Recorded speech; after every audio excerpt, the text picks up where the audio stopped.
Alors, pour ce type d'exercice qui fait partie de la partie 7, on nous demande d'avoir la température à un endroit d'une paroi, que ce soit une dalle, un toit ou un mur, comme ici.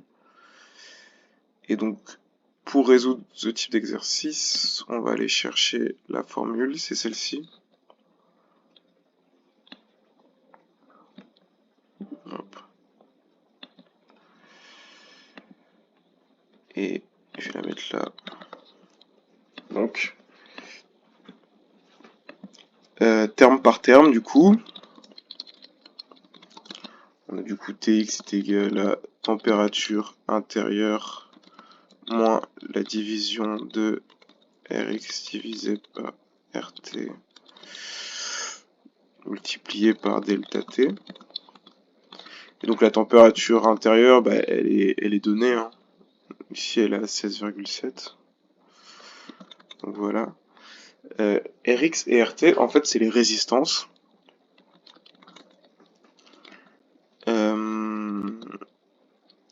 Et du coup, en fait, ce que ça veut dire, la résistance, c'est l'inverse de la conductance. Donc la conductance exposant moins 1. Qui est aussi noté U, et donc dans ce cas-ci, bah, U exposant moins 1, ou enfin, ce qui est égal à 1 divisé par U, quoi. Voilà. Et en fait, l'unité de U, non, plutôt, je vais dire ça comme ça. Pour calculer la résistance, donc c'est l'inverse de U, ou, dans notre cas, en fait, la division de l'épaisseur sur lambda.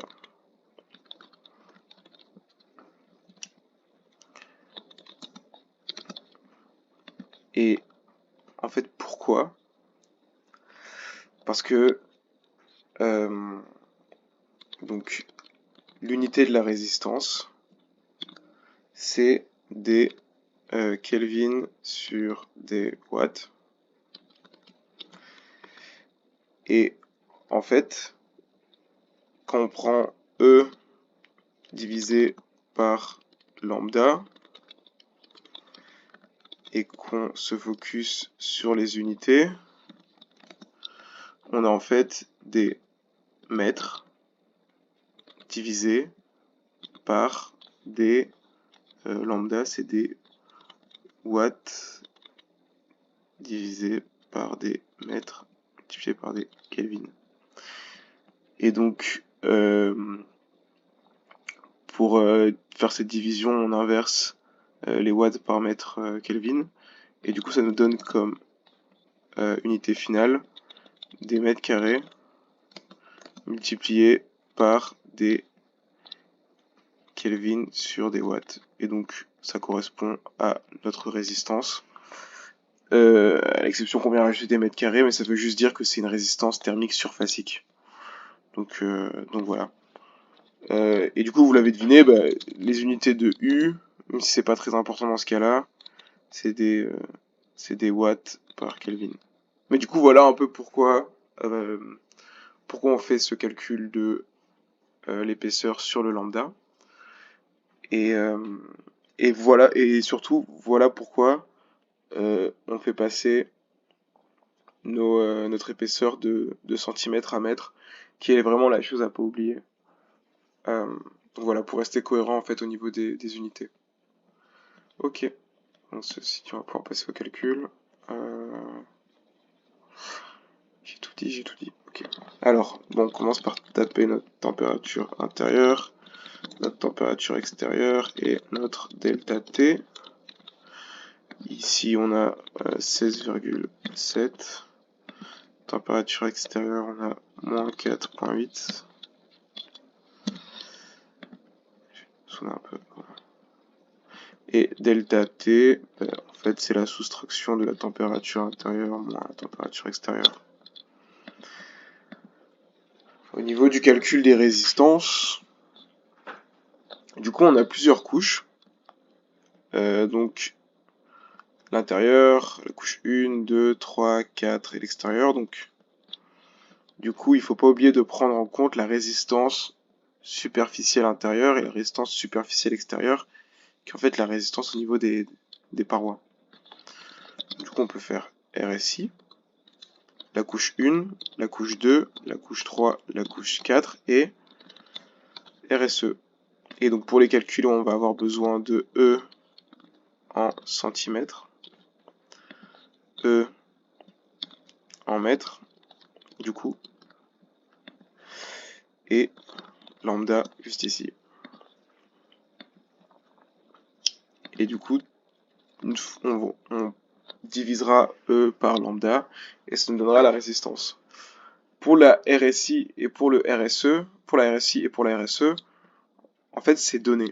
Donc c'est-à-dire qu'on prend ce schéma ici, on prend un mur, et donc là par exemple, en fait on voit que pour la RSI c'est 0.13, pour la RSE c'est 0,04. Et donc, plus qu'à remplir ici notre petit tableau d'épaisseur et de lambda. Donc pour la couche 1, on a 2,5 cm, 14 cm, 10 cm et 1,5 cm. Ensuite, on les convertit. Hop, ça fois 10 puissance moins 2. Et on met la même partout. Pour nos lambda, on a 0,7, 0,71, 0,5 et 0,9. Et donc plus qu'à diviser, hop, notre E divisé par notre lambda, ce qui nous donne ceci. Et donc on prend notre R total qui du coup est la somme de toutes nos résistances. Donc on fait hop, somme 8. Et voilà. On a tout, on a tout. Ok, et donc notre Rx, donc notre résistance au point X, en fait ça va être la cumulation de toutes les résistances jusqu'à ce point. Et donc ça nous donne l'RSI, la résistance à la couche,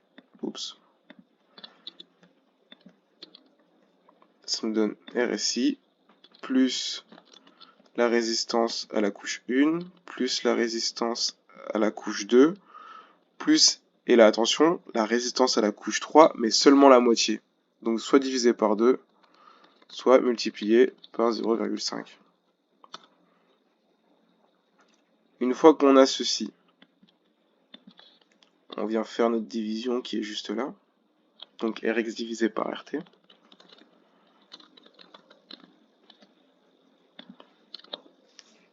Rx divisé par Rt. Et ensuite, plus qu'à calculer notre Tx, puisqu'il me semble qu'on a tout, qui est donc égal à la température intérieure moins cette division multipliée par le delta T, ce qui nous donne ce résultat, qui, comme vous le voyez, n'est pas exactement notre résultat.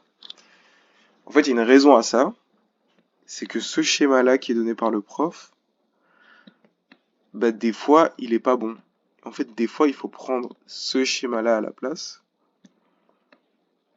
qui, attention, n'est pas les valeurs des résistances, mais la valeur des conductances.